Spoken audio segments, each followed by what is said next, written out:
আশা করে তোমারে পুষিলাম কত আদরে,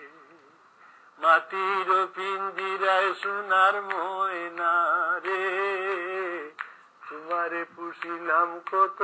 আদরে। খুবই সুন্দর। এবং যারা দর্শক রয়েছেন তাদের মনের আকুতি আরো বাড়ছে, এবং আগামীকালকে যাদের কি বলবো সামর্থ্য রয়েছে যাওয়ার, মানে অনুষ্ঠান পর্যন্ত যাওয়ার সামর্থ্য রয়েছে, অবশ্যই আপনারা আসবেন। নর্থ সাউথ আসলে বিশেষ করে গ্রেট ব্রিটেনটা অত বড় একটা দেশ না, আমরা যারা বিভিন্ন জায়গায় প্রোগ্রাম করতে যাই, দেখতে যাই। স্বপন ভাই, বিশেষ করে আমার একটা কথা, যে যারা অর্গানাইজ করছে, যেমন এখানে আমি যাকে নানা বলে ডাকি, নুরুল ইসলাম মসলাউদ্দিন ভাই, ছোট মিয়া, উনার এবার বাচ্চু ভাই বলে সবাই, রকি ভাই, আবার রকি ভাই, বদরুল আলম, ওরা এত সুন্দর তাদের এই যে সংগঠন যেটার নাম দিচ্ছে বাউল মন, এদের মন যে বাউলের মধ্যে মিশে আছে, আমার কাছে এত ভালো লাগছে যে ওদের নাম শুনে আমি বলছি যে আমার কিন্তু 16ই ডিসেম্বর ভারতে আমার মা মারা গেছেন, কিন্তু আমি আসার কথা ছিল না। তো পরে এই যে বাউলের যে টান, যেটা ভাবলাম যে দুনিয়ার তো জন্ম হলে মৃত্যু আছে, অবশ্যই ভাবলাম চলে যাই। কিন্তু এখানে এসে যারা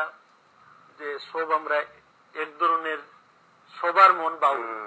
যেমন আমার শহীদ ভাই গানও করে সুন্দর, আবার ভায়োলিনও সুন্দর বাজায়, কিন্তু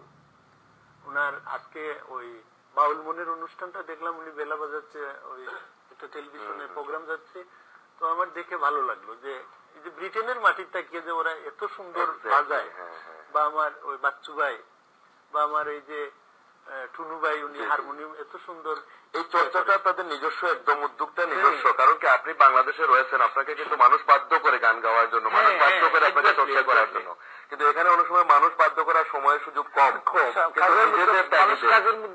নিজেদের তাগিদে কিন্তু ওনারা নিজেরা এই জিনিসটা করছেন। হ্যাঁ, প্রোগ্রামগুলো আমরা নর্থের দিকে রাখার কারণটা হইলো সবসময় তো লন্ডন দিকে প্রোগ্রাম হয়, সাউথের দিকে প্রোগ্রাম হয়, নর্থে খুবই কম হয়, তাই আমরা এইবার স্পেশালি প্রোগ্রাম গুলা রাখছি নর্থের দিকে, মানে নর্থের যে